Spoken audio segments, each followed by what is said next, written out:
Hello, I'm Paul Wilkinson and today we're filming from my home in Kathmandu and I'm going to show a little bit of playing techniques for the very large Tibetan and Himalayan singing bowls. The bowls I've got here are all antique bowls, and there's some extraordinarily large ones which I'll give you a little bit of a play. So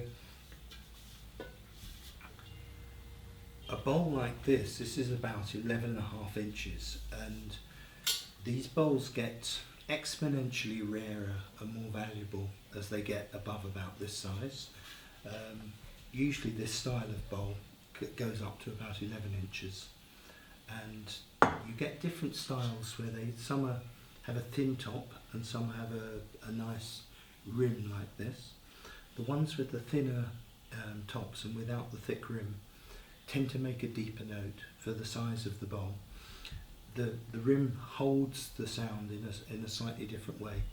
So I'll give you a little bit of an illustration.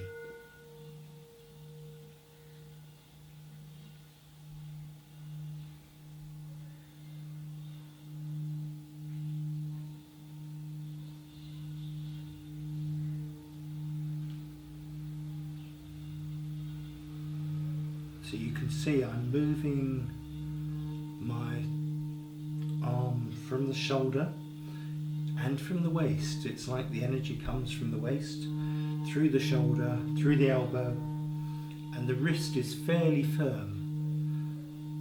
So you need to press hard enough for the stick not to bounce off. So what I'm going to do is I'm going to relax my hand on the stick, and you'll watch the playing stick bounce off.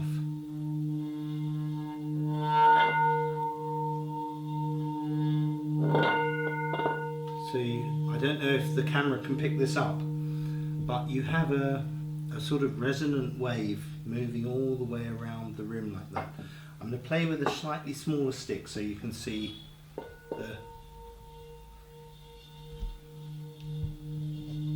and I'm going to let it bounce off again. So you can see how much the sound wave is building up in the bowl. And you may notice that the bigger, heavier stick gives a deeper note, and the lighter you go, the thinner the stick. I have to stop that because otherwise, if you've got the bowl singing and you pick up with another stick, you're still in the same sound wave. And so what I wanted to do was illustrate that a smaller stick gives a much higher note. And so if I switch this over to a larger stick, it will continue in this high note. So you basically got that sound wave. And now if I stop the sound and I come with a large stick, and you've got the much deeper note. So just to illustrate the difference again, this is really too small for a bowl this size, but if I play with the wood, you'll have a higher note again, and not really the low frequency.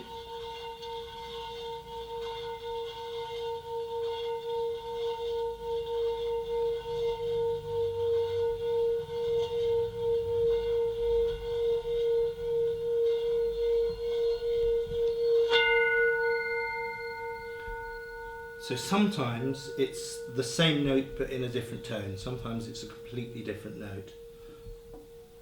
And then I'm going to illustrate something with tapping the bowl to find different notes inside the bowl.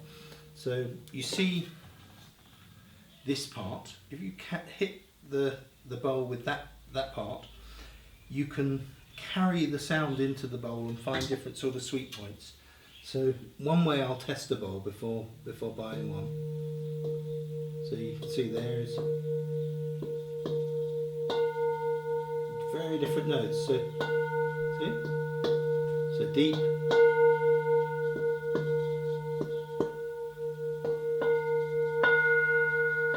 so sometimes round here will give you different notes than on the rim.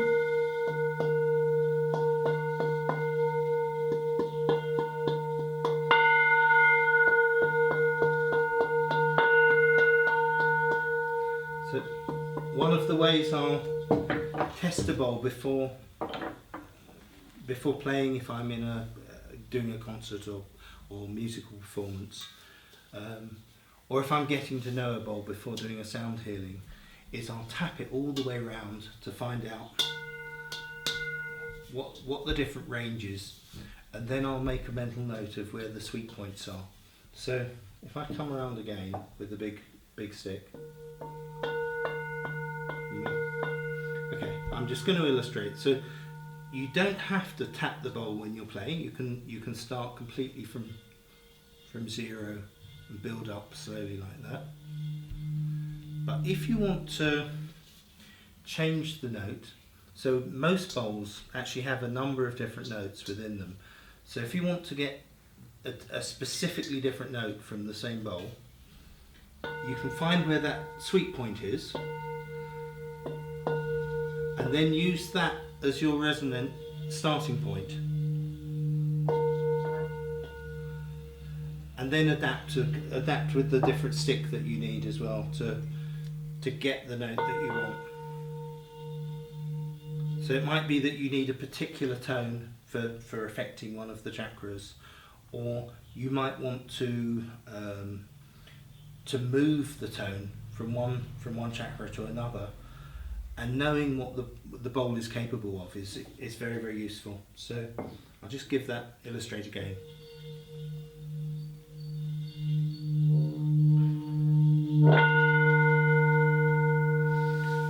So am I in shot all the way up? Yeah? Okay, so one of the things you can do with this, the big bowls are really good with this because you can feel all the way through the body with the vibration. So the vibration is very, very strong. I'll show you something in a minute with the water. So if you get that playing like this, and then on the in-breath you bring the bowl up, and on the out-breath you bring it down. So you can use that circulating the sound as a way of training the conscious awareness to come into the body to assist training yourself with things like the microcosmic orbit. So there's energy channels you can bring up the spine and down the central channel, and actually using sound like that is a very good way of bringing the awareness inside, because you can really feel the sound vibrating inside. I'll do it again. Push the chair to one side. So playing, and on the in-breath,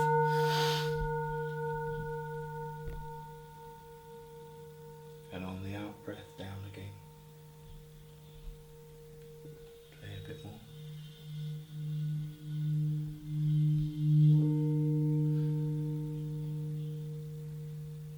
In-breath, out-breath.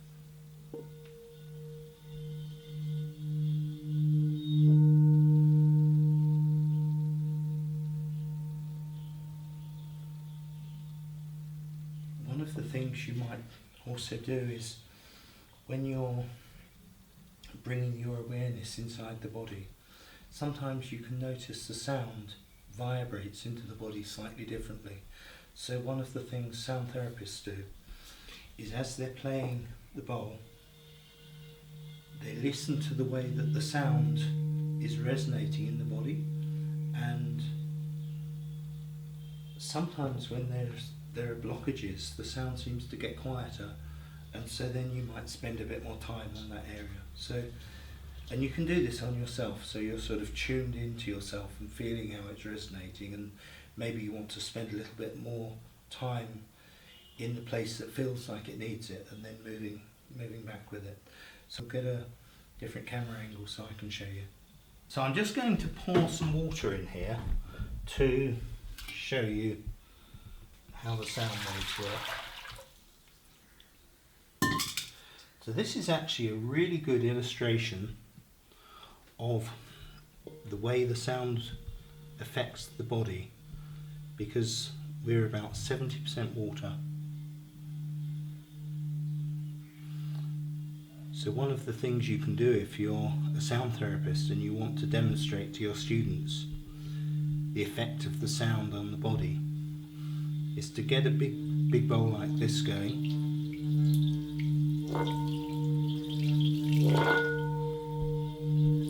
and to really get the sound going.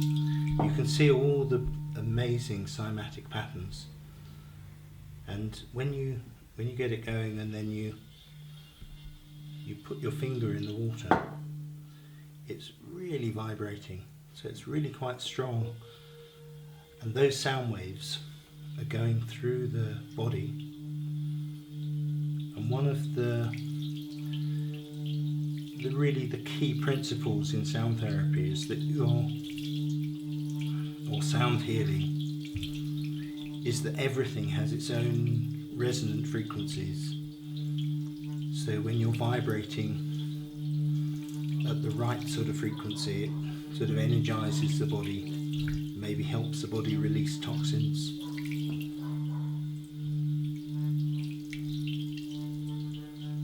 Helps relax the body.